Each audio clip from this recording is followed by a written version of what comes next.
And isa pa sa mga natutunan ko is yung kahit gaano man karami yung mga problema na nararanasan mo, tunay nga na hindi ka nag-iisa.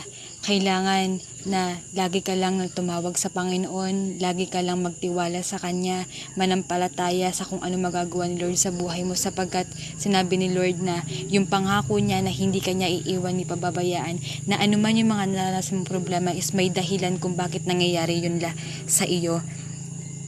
Kailangan mo lang is magtiwala ng buong puso sa Panginoon at ipagkatiwala sa Kanya lahat ng mga nararanasan mong problema, na alam ko may kanya-kanya mga problema, and especially ako in personal na napakaraming mga problema, mga discouragement, mga disappointments, pero tunay nga na kung mag-focus ka lang kay Lord at hindi ka titingin sa mga nagpapadistract sa'yo, mga nagpapadiscourage sa'yo, and hindi ka patalo.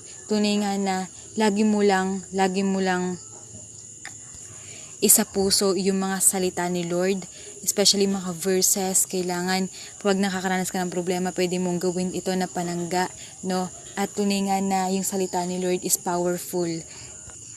Napakaraming plano ni Lord sa buhay natin, especially sa buhay ko, na tunay nga na sa Jeremiah 11:29 na alam ni Lord kung paano itutuparin lahat ng mga pangako niya, lahat ng mga plano niya sa buhay natin, no?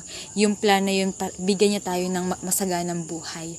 And lalo lang tayong dapat magtiwala sa Panginoon, magtiwala sa kung ano pa yung magagawa ni Lord sa buhay mo. And huwag kang susuko, ipagkatiwala lahat sa Kanya, sapagkat maraming plano si Lord na ibibigay sa'yo. Basta't magtiwala ka at mag-focus sa Kanya, manatili ka, huwag kang panghihinaan ng loob. Sabi nga,